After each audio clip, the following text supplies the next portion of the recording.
안녕하세요. 한양여자대학교 학생 여러분. 2021학년도 2학기 벤처 창업 과목을 통해 이렇게 만나게 되어서 반갑습니다. 코로나 4단계로 대면 수업이 아닌 비대면 수업으로 9월 4주간은 수업이 진행될 예정이지만 그래도 벤처 창업이라는 과목을 수강 신청해 주셔서 감사하고요. 2학기 16주 동안 여러분이 생각하는 향후의 경력에 도움이 될 수 있도록 최선을 다하겠습니다. 자, 그럼 제 소개를 먼저 해야 되겠죠? 제 이름은 유석근이라고 합니다. 현재 미국의 소프트웨어 회사인 VMware라고 하는 곳에서 근무하고 있고요. 주로는 제 업무는 그 클라우드 관련한 솔루션들을 판매하고 고객들이 잘 사용할 수 있도록 돕는 컨설팅 업무를 진행하고 있습니다. 그 전에는 1999년부터 한 20년 정도 한국 휴레패커드라고 하는 회사에서 있었고요. 주로 거기서는 컨설턴트로서 IT 컨설팅 업무를 담당하고 했었습니다. 또한 1998년부터 일부 기간 동안에는 주로 현재 여러분들이 아시는지 모르겠는데 그 아모레 퍼시픽이라고 하는 화장품 회사의 그룹에서 IT 담당하는 업무를 진행했었고요. 그리고 그 전에는 태평양 정보기술이라고 해서 그 아모레 그룹 전체를 지원하는 IT 회사에 근무했었습니다. 학력으로는 저는 명지대학교 전자계산학과를 나왔고요. 군대를 갔다 와서 회사에서 업무를 수행하다가 중간에 어, 공부를 더 해야 할 필요가 있다라고 판단을 하고 재교육을 받기 위해서 MBA라고 하는 경영학 석사를 아, 수행하였고요. 주로 서울과학종합대학원이라고 하는 대학원 중심의 대학교에서 경영학 석사를 했었고, 동시에 핀란드의 알토 대학이라고 하는 곳에 이그제큐티브 MBA라는 과정을 함께 수강을 했었습니다. 그리고 최근 2019년에는 그 서울과학종합대학원에서 경영학 박사를 받고 이렇게 강의를 진행하고 있습니다. 벤처 창업 교육 내용 및 일정에 대해서 잠깐 소개를 드리겠습니다. 비록 지금은 코로나 4단계 때문에 저희가 비대면으로 이렇게 수업을 진행하고 있지만 하루빨리 만나서 서로의 얼굴을 보면서 수업을 진행했으면 하는 게 바람이고요. 일단 4주 동안은 비대면이긴 하지만 1주차 벤처 창업의 환경 변화로부터 4주차 창업 시장 조사 목적 및 방법에 대해서 설명을 드리도록 할 거고요. 그 이후에 창업 아이템 사례 분석이라든가 시장 조사 도구 및 방법, 그리고 사업 계획은 어떻게 쓰고 있는지 아니면 써야 하는지, 그리고 어, 상권 분석이라는 게 있습니다. 상권 분석이 뭐고 어떻게 하는 건지, 그리고 창업을 하기 위해서는 돈이 필요한데 그 돈을 조달할 수 있는 방법이 어떤 것들이 있는지, 그리고 자기가 세운 사업 계획서라고 하는 것에 어떤 타당성을 어떻게 분석하는지에 대한 방법 등을 통해서 전체 일정을 소화해내도록 하겠습니다. 뭐 평가에 대한 부분이 중간중간에 있긴 하지만 너무 걱정하실 필요는 없을 것 같고요. 그 다음에 이 교육을 통해서 창업뿐만이 아니라 제가 회사에 있는 사람으로서 혹시 창업이 아닌 회사에 입사하시려고 하는 분들께서는 회사 입사할 때 어떠한 것들이 중요하고 어떤 것들을 준비해야 되는지, 그리고 현재 뭐 주로 소프트웨어 융합과 학생들이시니까 주로 IT 관련한 업종이겠죠. 그래서 IT 업계에서는 주로 어떠한 것들을 중시하고 있는지, 뭐 이런 것들, 그리고 창업을 위해서는 어떤 부분이 필요한지, 그리고 제가 그 경험했던 예비 창업 과정, 뭐 이런 패키지 과정, 이런 것들을 통해서 조금 지속적으로 공유를 드리면서 여러분들이 준비해 나갈 수 있는 경력을 준비해 나갈 수 있는 그런 계기의 시간이 되도록 그렇게 하겠습니다. 다음은 교재 및 참고 자료에 대해서 말씀드리겠습니다. 본 과목의 주 교재는 벤처 창업 경영론이라고 하는 책을 주 교재로 활용해서 진행할 예정입니다. 하지만 우리 학생 여러분들이 굳이 이 책을 구매하실 필요는 없으실 것 같고요. 제가 잘 정리해서 파워포인트 슬라이드나 아니면 필요한 다른 자료들을 추가해서 제공해 드릴 예정이고, 그 제공한 자료들을 보시면 충분히 이해하고 수업에 참여하실 수 있는 정도의 내용으로 제공할 예정이니까 굳이 구매하실 필요는 없으실 것 같고요. 그 다음에 추가적인 참고 자료로는 그 대한민국의 창업진흥원이라고 하는 기관이 있습니다. 국민들의 창업을 진흥하기 위해서 만들어 놓은 기관인데요. 그 창업진흥원 예하에서 운영하고 있는 사이트가 창업에듀라고 하는 사이트가 있습니다. 이곳에 가면 예비 창업부터 창업 초기, 창업 성장, 재도전에 이르기까지 꼭 필요한 요소, 기술들 아니면 내용들을 동영상으로 제공하거나 아니면 뭐 공유해주는 그런 사이트가 있습니다. 그래서 그러한 거기 사이트의 내용들도 제가 그 제 수업 내용에 슬라이드로 추가해서 전달 드릴 예정이고요. 그리고 잘 아시는 것처럼 많은 창업 정보들이 인터넷에 떠 있습니다. 이런 것들을 취사 선택해서 우리 학생 여러분들이 도움이 될 만한 그러한 자료들을 정리해서 제가 수업 시간에 슬라이드로 만들거나 아니면 추가적인 자료로 제공해 드리도록 그렇게 하겠습니다. 자, 그러면 벤처 창업이란 무엇인가부터 시작을 해볼까요? 먼저 벤처란 무엇일까요? 벤처. 뭐 용어 정의로 보면 모험이 필요하나 높은 수익이 예상되는 참신한 사업이나 투자의 대상을 벤처라고 한다고 합니다. 그러면 창업을 알아봐야 되겠죠? 창업, 영어로는 스타트업이라고 합니다만, 스타트업은 사업을 처음으로 이루어 시작하는 것을 창업이라고 한다고 합니다. 그러면 여러분들이 아시는 본 벤처 창업은 모험이 필요하나 높은 수익이 예상되는 참신한 사업을 처음으로 이루어 시작함. 이것이 벤처 창업이 되겠죠? 모두 다 쉽게 이해하실 수 있으시겠죠? 요즘 그 성공한 벤처 기업들을 부르는 용어가 있습니다. 유니콘이라고 혹시 들어보셨는지 모르겠는데, 유니콘 기업. 유니콘 기업은 그 설립된 지 10년 이하의 글로벌 기준으로 10억 달러, 우리나라 돈으로 1조 이상의 기업 가치가 있는 비상장 기업을 유니콘 기업이라고 하는데요. 많은 벤처 기업들이 초기에 시작을 하면서 이런 유니콘 기업이 되기 위해서 많은 노력을 하고 있습니다. 물론 확률적으로 쉽진 않지만 그 여러분들이 알고 있는 뭐 직방이라든가 아니면 마켓컬리 뭐 이런 것들의 회사들이 지금 현재 유니콘 기업에 어, 들어가 있는 1조 이상의 기업 가치를 가지고 있는 비상장 기업이라고 이해하시면 될 것 같고요. 그 다음에 유니콘 기업이 더욱더 성장을 하게 되면 10조 원 이상의 기업 가치를 가지고 있는 비상장 기업을 데카콘이라고 얘기를 하고 100조 이상의 기업의 가치를 가지고 있는 비상장 기업을 헥토콘, 그리고 이러한 그 기업들이 M&A를 당하거나 그러니까 다른 회사가 그걸 사는 거죠. 사거나 그래서 인수를 당하거나 아니면 주식시장에 상장을 해서 기업 공개라고 하는데 주식시장에 일반 저희 같은 사람들이 주식으로 사고 팔 수 있는 그러한 형태로 이제 기업 공개가 일어나는데 영어로는 IPO라고 합니다.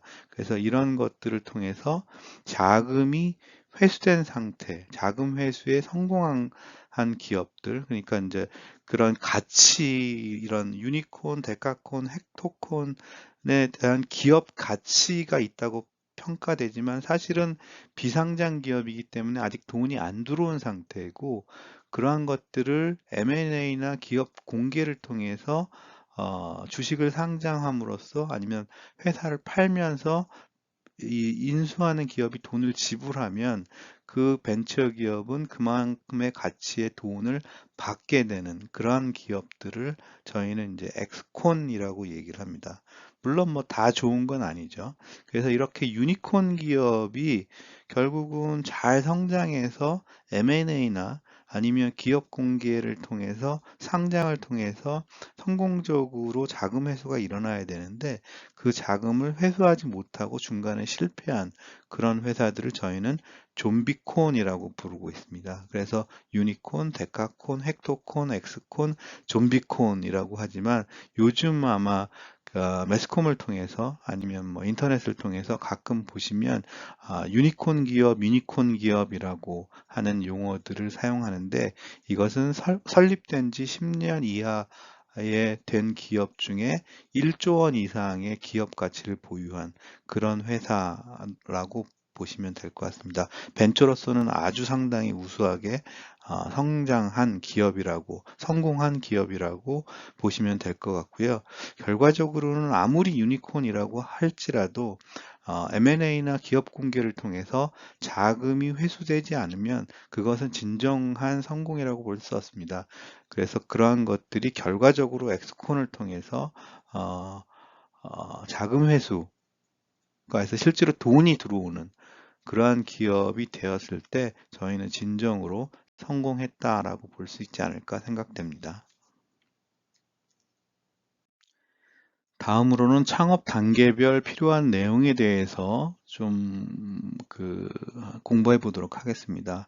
일단 먼저 창업 단계 중에 제일 먼저 초기 단계를 예비 창업이라고 이야기를 합니다. 예비 창업인 경우에는 아직 그 팀원들이 꾸려지지도 않고, 그 다음에 이제 창업이라고 하는 것은 결과적으로 국가의 사업자 등록증을 내고 뭐 이런 그 법무적인 활동, 법적인 활동들이 진행되어야 하는데, 그 전 단계에 활동들을 예비 창업이라고 얘기를 하고 있습니다. 그래서 예비 창업에는 주로 이제 여러분들과 같은 창업자의 기업가 정신이 어떻게 해야 되는지, 그리고 창업에 대한 어떤 기회를 우리가 어디서 발견하고 어떻게 발견할 것인지, 그리고 창업 아이디어를 어떻게 개발할 것이냐, 뭐 이런 부분들, 그리고 비즈니스 모델이라고 해서 전반적으로 우리가 사업 계획 안에서의 어떤 비즈니스를 어떤 형태로 가져갈 거냐, 뭐 예를 들면 중간 도매상 아니면 소매상을 거쳐서 저희의 제품을 판매할 거냐, 아니면 직접 저희가 고객한테 제공을 하는 서비스로 창업할 거냐, 아니면 뭐 여러 가지의 어떤 저희가 진행하고 있는 사업의 모델을 어떻게 할 건지를 고민하는 그러한 과정이 예비 창업 단계에서 이루어진다라고 이해하시면 될 것 같고요. 두 번째, 그 다음 단계로는 창업 초기입니다. 창업 초기는 아까 말씀드린 이러한 내용들을 기반으로 저희가 사업 계획서를 쓰게 되겠죠. 그래서 사업 계획서를 어떻게 작성해야 되는지, 그리고 이러한 사업 계획을 쓴 이후에 저희가 실제로 사업 활동을 하기 위해서는 기업을 설립해야 됩니다. 그게 뭐 유한회사든 무한회사든 주식회사든 간에 각각의 기업 형태에 맞는 기업을 설립하고, 그 다음에 저희가 가지고 있는 특허라든가 아니면 실용 신안이라든가 비즈니스 모델이라든가 이러한 것들을 인증받는 그러한 것들, 그리고 그러한 제도들이 어떤 것들이 있는지를 이해하는 그런 것들이 좀 필요하고요. 특히 제일 중요한 게 여러분들의 생각이나 아이디어들이 아주 독보적이고 남들이 생각해내지 못한 것들을 생각해서 그걸로 창업을 할 경우에는 그것들을 보호하기 위해서 남들이 이제 그걸 복사하거나 따라하거나 뭐 이러면 안 되니까, 그것들을 보호하기 위해서 지식 지적재산권, 지식재산권을 보호하기 위한 어떤 활동들이 있어야 되죠. 예를 들면 뭐 특허를 낸다든가 그런 것들. 그래서 그런 것들에 대한 부분들이 진행되어야 되고요. 그 다음에 이제 혼자 창업해서 1인 크리에이터처럼 혼자 진행하는 경우들도 있지만, 팀을 꾸려서 같이 협업을 한다면 그 팀 구성을 어떻게 할 건지, 그럼 팀을 구성할 때 창업자는 이런 역량을 가지고 있기 때문에 팀원은 나와 보완되는 어떠한 다른 역량이 필요하겠죠. 그래서 그러한 역량들이 무엇인지, 전체 어떤 기업을 하기 위해서는 어떤 역량이 필요하고, 내가 갖고 있는 역량은 이런 쪽이 역량이 더 많고, 그렇기 때문에 반대적인 내가 부족한 부분에 우리 팀원들을 구성하기 위해서 어떤 역량이 있는 팀원들을 뽑아야 되는지, 뭐 이런 것들이 전반적인 인적 자원에 대한 부분이라고 보시면 될 것 같습니다. 또한 제품 생산이라고 해서 뭐 이거는 IT 같은 경우는 프로그램을 개발한다든가 아니면 뭐 요즘에 이제 외주를 주기도 하지만 뭐 기계학습, 머신러닝이라고 하는 것들 아니면 AI 서비스, 인공지능 서비스 뭐 이런 것들을 통해서 제품이나 서비스를 생산하는 단계에 이르게 되는데 이걸 내가 직접 할 것이냐 아니면 외주를 주고 생산할 것이냐, 홈페이지도 내가 만들 거냐 홈페이지를 전문으로 만드는 회사에 외주를 줄 거냐 이런 것들에 대한 부분, 생산을 누가 할 거냐 이런 부분들에 대한 부분도 창업 초기에 이루어져야 된다라고 말씀드릴 수 있겠습니다. 창업 초기 단계가 지나면 창업 성장 단계에 이루어집니다. 그렇게 되면 이제 이러한 창업 초기에 필요한 단계의 내용들은 어느 정도 구성하거나 준비가 다 되었고, 그 다음에 제품 생산이 일부 되어 간다면 저희는 그러한 것들을 판매하기 위해서 마케팅 활동이 필요할 거고요. 그 다음에 기본적으로 기업 설립을 위해서는 우리나라 같은 경우는 뭐 5천만 원 이상의 기본적인 자본금이 있어야 벤처기업, 그러니까 주식회사를 설립할 수가 있습니다. 물론 주식회사로 설립하지 않아도 되긴 하지만, 그래서 뭐 그러한 어떤 이후에 자금에 어떻게 조달할 거냐, 투자는 어떻게 받을 거냐, 그리고 판매가 이루어지고 영업 활동이 이루어지면 국가에 세금을 내야 됩니다. 그래서 이러한 세금을 어떻게 낼 것인지, 그리고 저희가 매출과 매입, 뭐 어떤 월급을 줬거나 이런 것들을 어떻게 관리할 거냐, 회계적으로 이런 회계에 대한 내용들, 그리고 기업 운영과 관리, 이 기업 운영과 관리라는 것은 뭐 판매에 대한 영업 실적이라든가 아니면 비용에 대한 부분, 그리고 자금 조달 전반에 걸쳐서, 그리고 인원 아니면 뭐 IT라고 하면 이제 서버나 PC 같은 장비 뭐 이런 것들의 전반적인 기업의 운영과 관리를 어떻게 할 것이냐. 그리고 마지막으로 출구 전략이라고 하는 건 우리가 엑시트라고 해서 아까 말씀드린 것처럼 IPO를 어떻게 할 것이냐, 상장을 어떻게 할 것이냐, 아니면 우리가 M&A를 할 것이냐, 뭐 이런 것들의 내용들이 포함된다라고 말씀드릴 수 있을 것 같고요. 그 다음에 이제 뭐 혹시 우리는 젊기 때문에 창업을 하더라도 실패하면 재도전하면 됩니다. 아직 시간이 많고, 그 다음에 창업을 할 때에도 아주 크게 창업을 벌릴 필요는 없을 것 같습니다. 여러분들이 젊고 아주 작게라도 창업을 한다면 재도전할 수 있는 기회는 상당히 많이 있고요. 그 재도전, 실패하거나 아니면 창업을 했는데 중간에 성공하지 못했다. 이런 경우에는 재도전하면 됩니다. 그래서 이런 재도전을 위한 내용들이 어떤 것들이 있는지를 확인하고 준비해야 되는 이러한 단계를 걸쳐서 전반적으로는 저희가 창업의 라이프 사이클, 생애 주기라고 보실 수 있을 것 같습니다. 그래서 아까 말씀드린 것처럼 예비 창업 단계, 창업 초기 단계, 창업 성장 단계에서 저희가 각각의 필요한 내용들이 무엇이고 이러한 것들이 주로 깊게 들어가면 어떻게 해야 되는지를 전반적으로 저희가 16주 동안 뭐 아주 딥다이브 뭐 깊게 배우지는 않겠지만 차근차근 모든 영역들을 조금씩 훑어보고 그 다음에 이해할 수 있는 시간으로 진행하도록 그렇게 하겠습니다. 네, 오늘 마지막으로는 세상의 변화에 대해서 잠깐 이 얘기를 나누고자 합니다.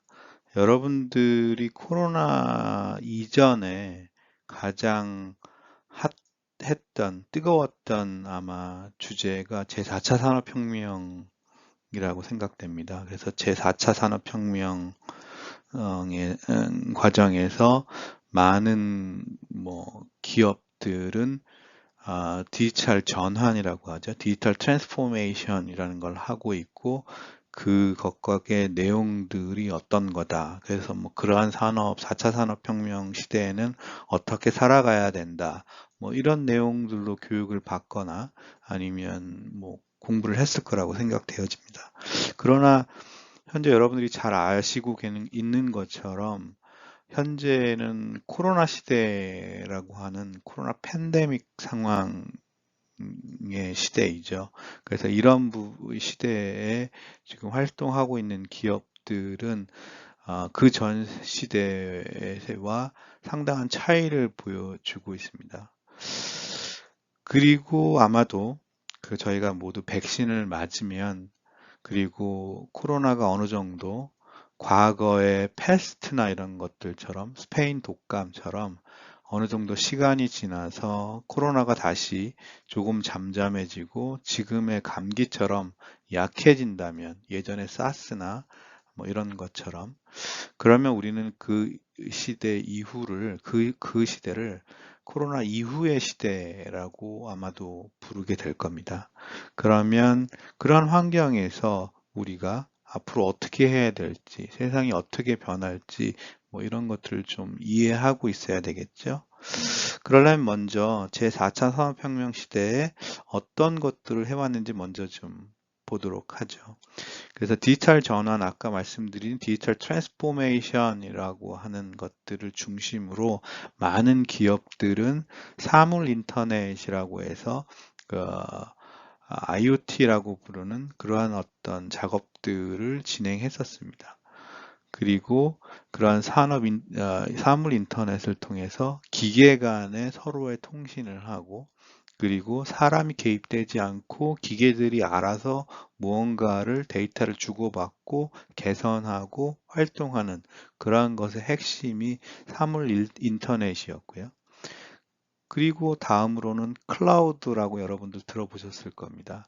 많은 기업들이 그동안은 자체 IT 자원들, 그러니까 컴퓨팅 자원들, 예를 들면 서버, 스토리지, 네트워크, 기타 많은 PC들, 이런 것들의 IT 자원들을 자기의 데이터 센터, 자기가 보유한 자기의 건물을, 데이터 센터 건물을 짓고, 거기에 전기를 넣고, 그 다음에 이런 서버나, 큰 서버나, 아니면 네트워크, 스토리지, 이렇게 어떤 디스크, 저장 장치, 이런 것들을 넣어서, 운영하고 있었는데, 그게 운영하는 사람도 힘들고 비용도 많이 드니까 그러한 것들을 아이디어를 내서 그 아마존이라고 하는 회사에서 처음에 퍼블릭 클라우드라는 것을 만들었고 그러한 것들을 서비스하기 시작했고요.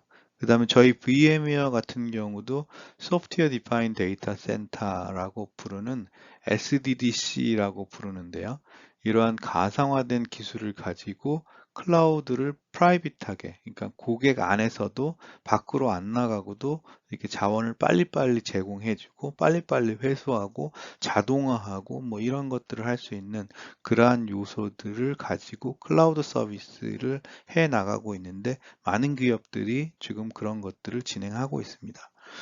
한 가지 말씀드리고 싶은 것은 요즘에 아마 여러분들이 아직은 안 보셨을 수도 있는데 그 채용 공고를 IT 쪽의 채용 공고를 보면 어, 아마존 웹 서비스 AWS 아니면 마이크로소프트의 애저 아니면 구글의 클라우드 플랫폼 GCP 이런 쪽에 혹시 자격이 있느냐 이런 것들을 가지고 채용 공고의 어떤 조건으로 내는 사람들이 있습니다. 세상이 많이 바뀐 게 예전에는 뭐 리눅스, 레드햇 뭐 이런 자격증이 있어야 취업이 좀 용이하거나 아니면 좀 그래도 자격증이라고 내밀 수 있었는데 요즘엔 그런 자격증보다는 뭐 AWS 자격이라든가 아니면 애저에 관련한 자격증이 있으면 조금 더 바행할 채용하는 사람들이 한 번 더 보는 그러한 어떤 환경이라고 보시면 될 것 같고요. 그 다음에 이제 블록체인 같은 경우는 이게 지금 비트코인 때문에 좀 오해돼서 좀 안 좋게 보는 부분들도 많이 있지만 실질적으로 이 블록체인의 기본 기술은 위변조 방지를 위한 보안적으로 안전한 무언가를 만들어낼 수 있는 아주 좋은 기술입니다. 그래서 특히 금융권에서 우리가 저금한 돈의 모든 기록들이 변조되지 않았는지 어떤 사람이 위조되지 않았는지 뭐 이런 것들을 관리하거나 아니면 많은 어떤 정보가 이게 진짜 원래 오리지널 정보가 맞는지 아닌지를 확인할 수 있는 그런 것들이 많이 필요하고요. 그 다음에 예를 들면 여러분들이 뭐 어떤 의약품, 약을 산다. 근데 이게 진짜 약이 맞는지 아니면 가짜 약인지 뭐 이런 것들을 확인할 수 있는 그런 어떤 기술 요소들도 많이 쓰고요. 그 다음에 뭐 외국 같은 경우는 아이들이 먹는 분유라든가 아기들이 사용하는 어떤 용품들이 이게 실제로 무해한 재료로 잘 만들어진 건지 아니면 유사품인지를 확인하기 위한 어떤 기술들 뭐 이런 걸로도 많이 활용하는 그런 내용이라고 보시면 될 것 같고요. 그 다음에 이제 인공지능이나 기계학습 이런 것들을 통해서 저희가 새로운 서비스를 계속 만들어내고 있던 그런 내용들로 제4차 산업혁명에는 이러한 기술들이 아주 화두로 떴었습니다. 그리고 현재도 많은 기업들이 이런 어떤 디지털 전환의 요소 기술로서 활용하고 있고요. 하지만 코로나가 발생하면서 이 팬데믹 상황에서는 조금 다른 회사들이 더 성장을 하고 있습니다. 내용적으로 보면 이제 서로가 만날 수 없고 거리 두기를 하고 여행도 못 가고 그다음에 뭐 이러니까 비대면 환경에서의 IT를 서비스하는 회사들이 성장하고 있습니다. 그게 아마도 이제 제일 첫 번째가 여러분들 잘 알고 계시는 줌 비디오라고 해서 화상 회의를 하는 그런 어떤 솔루션을 제공하는 그런 회사가 아마 가장 큰 수혜를 받은 회사라고 판단되고요. 두 번째는 당연히 코로나 백신을 만들어서 전 세계에 판매하고 있는 화이자나 모더나 같은 회사들이 코로나 백신을 만든 회사들이 가장 큰 코로나 시대 수혜 기업이라고 볼 수 있겠죠. 그리고 여러분들이 들어보시고 잘 아시는 아마존이라는 기업은 그 사실은 처음에 이제 뭐 잘 아시는 것처럼 도서를 판매하던 그러니까 우리나라의 예스24와 같은 책을 팔던 회사였는데 그게 좀 더 성장하고 아주 많이 성장해서 지금은 모든 물건을 아마존을 통해서 다 확인하고 살 수 있는 그런 체계로 되어 있습니다. 그래서 이런 아마존이 비대면 상황에서 매출이 엄청나게 늘었고 그런 것들 통해서 많이 성장한 그런 회사라고 보실 수 있고요. 그 다음에 성장했던 회사들이 이제 뭐 학생들 아니면 아이들이 학교를 안 가니까 뭐 반대급부적으로 게임 회사들이 수익이 늘거나 뭐 그렇다라고 하는 재미있는 결과들도 보여지고요. 그래서 그러한 회사들의 매출이 급성장했다라고 보시면 될 것 같습니다. 그러면 코로나 이후에는 어떠한 그 기업들이 아, 수혜를 받을 수 있을까에 대한 부분이 좀 궁금하시겠죠? 근데 그건 사실은 답은 없습니다. 예상하는 거는 지금 대면 활동이 재개되면 가장 뭐 수혜를 받을 수 있는 외국의 기업은 디즈니라든가 아니면 항공사 여행을 많이 가기 때문에 뭐 아시아나 대한항공도 있겠지만 미국의 여러 가지 회사들 아니면 전 세계의 항공사들이 수혜를 입을 거라 다시 성장할 수 있을 거다라고 판단이 되어지고요. 그 다음에 이제 에어비앤비라든가 아니면 뭐 그, 뭐 택시를 불러주는 그 대리 운전해주는 그런 부분의 앱을 갖고 있는 회사들, 그 다음에 오픈도어라든가 뭐 이런 부분의 회사들이 아마 상당히 많은 수혜를 입을 거다라고 판단해야지만 하고 있지만 그건 기존의 아이디어의 확장일 뿐이고 어, 제가 원하는 것은 여러분들이 그 참신한 아이디어로 코로나 이후 시대에 가장 맞는 성장할 수 있는 참신한 아이디어로 성공한 유니콘 기업을 만들어 주셨으면 하는 게 이제 저의 뭐 사실은 바람이고요. 이걸 통해서 여러분들의 어떤 적극적인 지지가 있다면 제 스스로도 열심히 노력해서 저희가 한 발 한 발 차근차근 벤처 창업에 도전해 볼 수 있는 어떤 실력을 쌓도록 그렇게 해보도록 하겠습니다.